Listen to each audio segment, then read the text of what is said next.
Hi friends, thanks for joining me, Lori, over here at Wild Pony Designs. I'm going to do a quick tutorial on how we're going to make a lovely crossbody strap using webbing, but also using Ginger's new strap and die cutter with the knife and for the clicker dies. I got this from Ginger over at Luxe Hardware.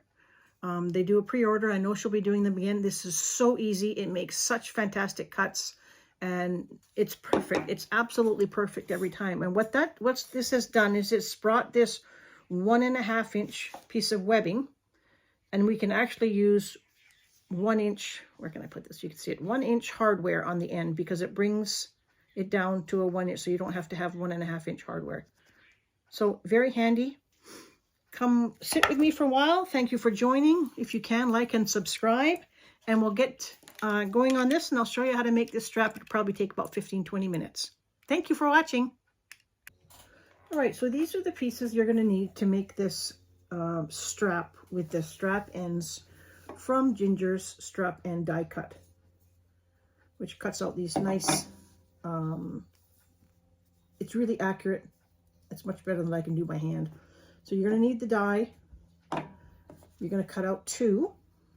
We're going to need 2 pieces of strap, because this strap, when you use these, you have to do it in 2 parts. So I've got a short part that I cut at about 10, and we're going to attach that with 1 piece, and then I have my long strap, and it's going to be like a crossbody, so I did that at about 48. But that of course depends on what length. You don't have to do a crossbody. You can do a shoulder strap if you just need a straight shoulder strap with these on each end.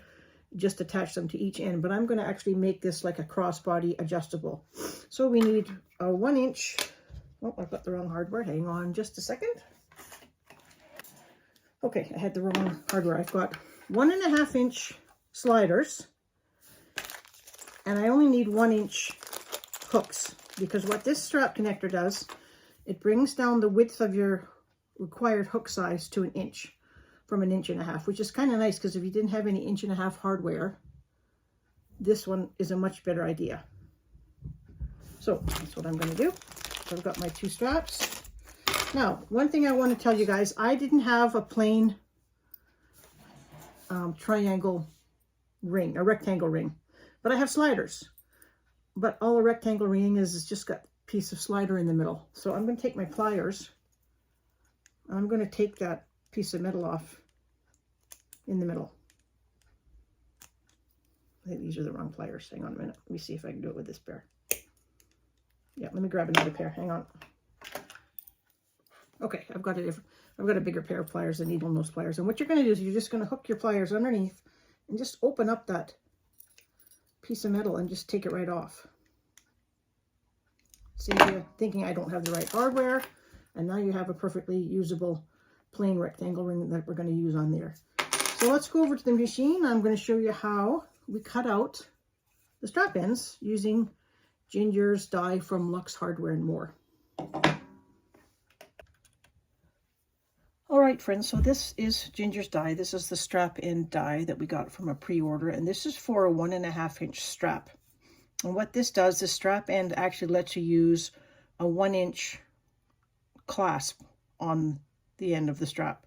It brings the strap width down to 1 from 1.5. So this is my clicker die. It's a Vevor, V-E-V-O-R. I got it off Amazon. I think I paid about $150 for it. It wasn't super expensive. It's expensive, but not as expensive as some other things.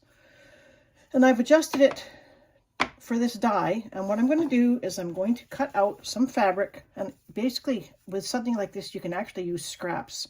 You don't have to have big pieces of fabric, and I'm going to lay that on the knives. I'm just going to make sure the knives are covering everything, and I'm going to put some cutting plate on it. Pull that out. I can actually do it this way too. Just turn it over and make sure that the knives are covering all the spots that you want cut. Now, I don't know if my height is set right for this, but we'll give it a try. So I'm going to slide that back in, kind of center it in the die. And these dies are adjustable. So if you get one, you can adjust the height for each individual die. I think I have the set because I used it for the Ginger's zipper overlay last time. So we'll see. We'll give it a good press and see what we get. It sounds like it is. Let's see if we got it all the way through. Yep, we did. It's stuck, so that means it's probably a little bit lower than what it needs to be, but it still worked. Gives it a good cut. So then you just have this perfectly cut. You see it right down here. You can see it. This perfectly cut zipper end that we're going to fold over, and we're going to make our strap. So you need to cut out 2. You need obviously 2 per strap if you want to have it adjustable. You need also an extra ring in there. You're going to make the strap in 2 parts. But let's go back over to the sewing table and let's make the strap. I'll cut out 1 more of these and I'll show you how I do it. Okay, so we've done that. We've cut those. And now what I went ahead and did, because this vinyl is quite thin, and I just wouldn't want to use it by itself, I actually put a little bit of Decoville Light over the center where the clasp is going to go. So it just gives a little bit more strength. I have it inside the black, so you won't be able to see it. I cut it about, I think this is 1 inch. I think I did it like 3/4 and just cut myself a little piece. So now what I'm going to do is I'm going to put my clip in. And you see how that's brought that down? And that 1 inch clip fits perfectly on there. And what we're going to do is we're going to sandwich this first piece of the strap. So I think what I'm going to do is I'm just going to sew those 2 edges together so there's no slipping. Just at the edge, because you're not going to see it, but I do want it to kind of hold in place.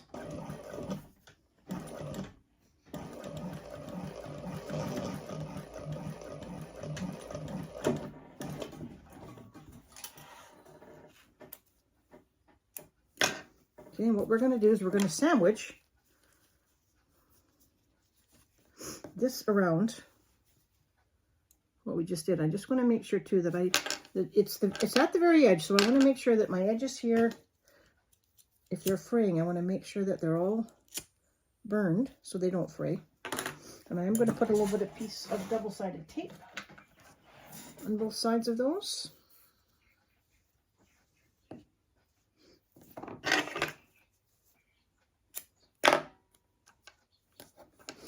One on that side. One on that side.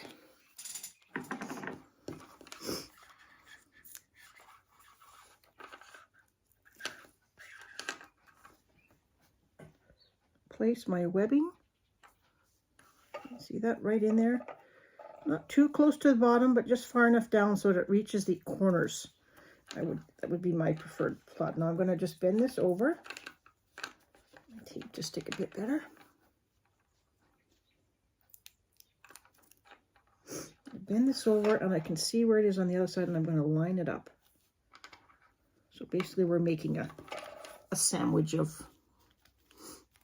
strap ends and strap. Oh, wait, I forgot to do something. Ah, no, let me think now. Yes, I did forget to do something. We're not going to be able to attach the strap. Hold, please. Okay, I forgot to put the rectangle ring on. I just took that, I just opened it up and put the rectangle ring on. So we have a way to connect the other half of the strap. So there's my strap connector. It's on there. You can see how the 1 inch fits really good. And now I'm just going to sew around my strap connector. And I haven't decided yet if I'm going to use rivets. I might use rivets if I can find some matte black ones. By the way, my matte black hardware came from Jeannie's Designs over at Barb. She has some nice matte black hardware. So let's see, which side do I want to start on here? I'm going to start on the top or the bottom. I think I'll start on the bottom. So I'm just keeping my edges lined up. I'm just going to do a kind of a 1/8, and I will backtack because I can't really, there's nowhere really to pull the ends through on this. So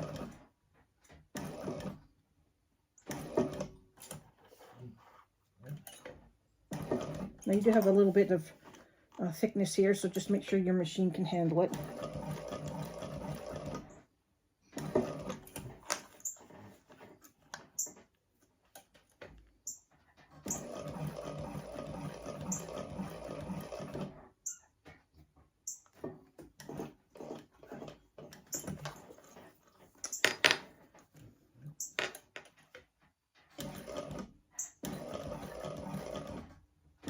go slow, go around your corners.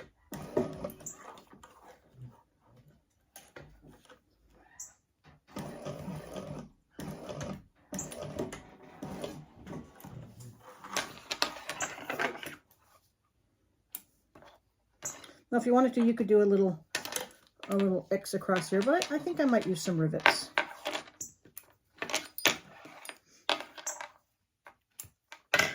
So there we have it. We've got a 1.5 inch piece of webbing that's attached with a 1 inch snap hook. And that is it's so nice because it's cut so nice. See that? The edges are there. There's no fraying. There's no scissor nips. It's just a really nice way to cut these strap ends. And you can see there's a little bit of play there, but it's got that little bit of extra Decaville in there. They give it just a little bit of extra strength. This vinyl is quite thin. So now we're going to go on and make the second part, which is really a repeat of the first part. Just find an end. And this is just going to be a single-ended piece, not a double-ended piece.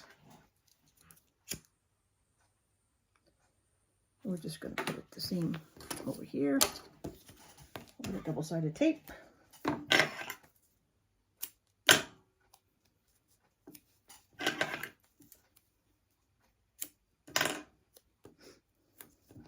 Let's just put those on the insides. Don't forget our hook. And this is really easy to get through. Not a problem at all. Make sure this is going. I'm just trying to make sure that my strap is going in the right direction. It's going to be this end, so I want to make sure. No, do this end because I want it to be over here. Let me close it off. Yeah, so this is going to go on this end.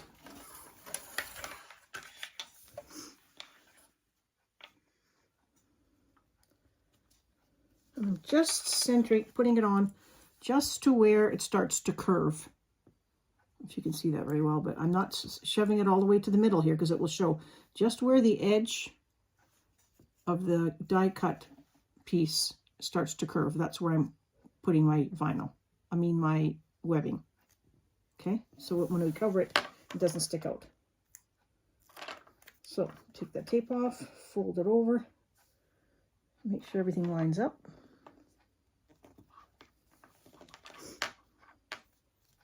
There we go.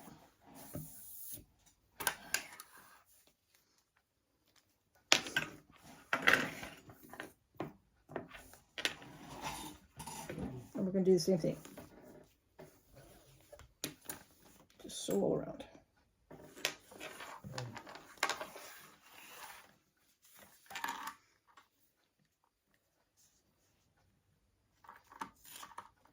Just want to make sure that's completely lined up.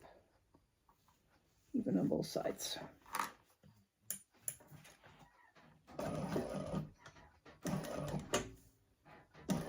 I'm just doing about 1/8, 4.5 inch seam allowance.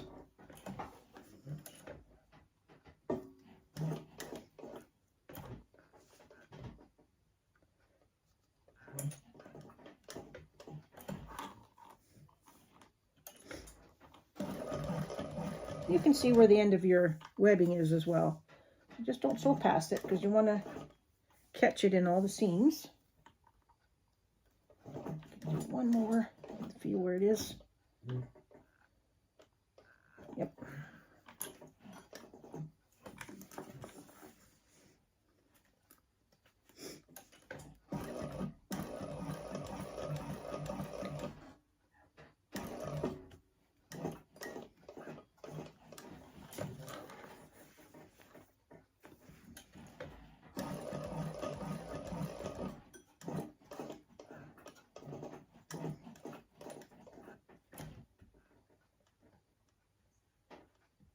Just making sure I'm at my 1/8 mark. Sometimes it's just easier to do it by hand, just to make sure. My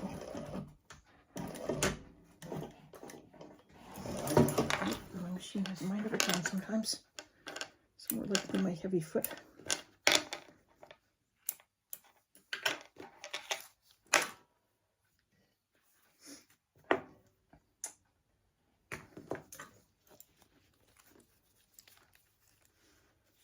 going to make sure I burn my edges.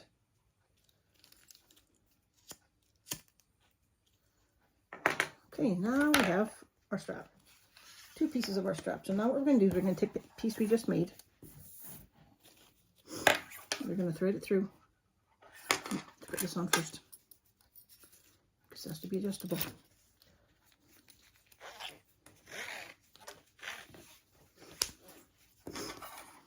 Thread it through there. And I'm just making sure that my handmade goes in the right direction. Can you see? I don't know if you can see it on my camera, but it says handmade on there. And we have to take that through. I'm going to bring it up through here.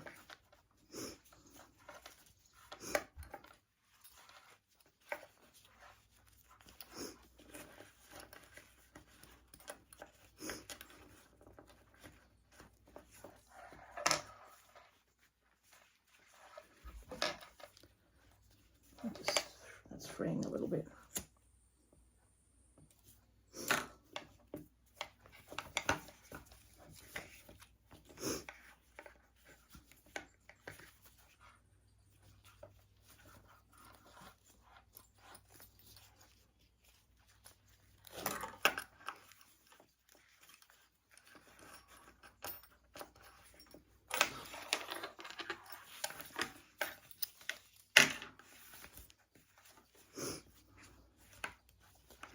I'm just adjusting this piece.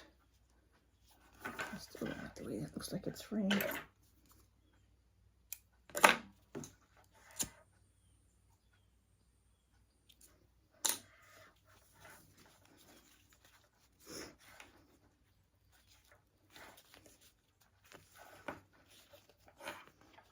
Just going to give that a little clip.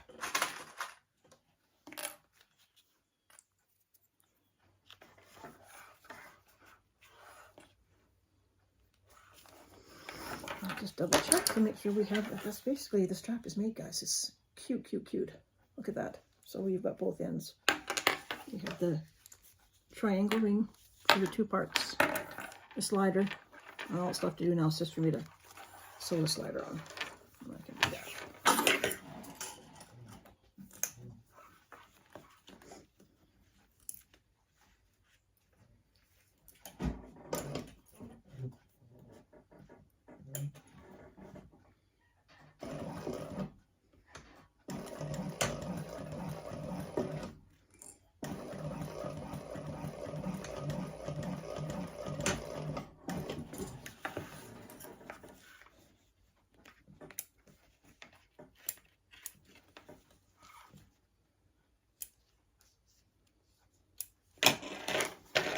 And the threads.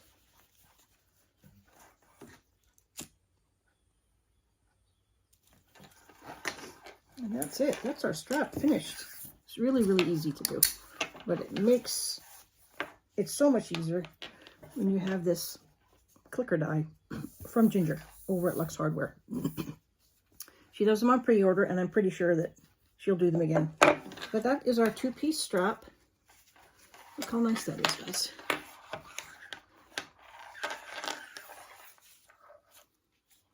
Double ends. This is why you see you needed that.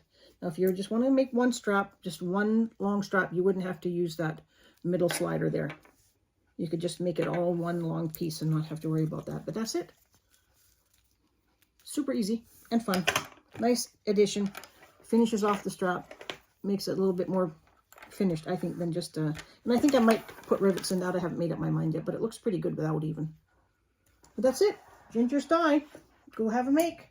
It'll be fun.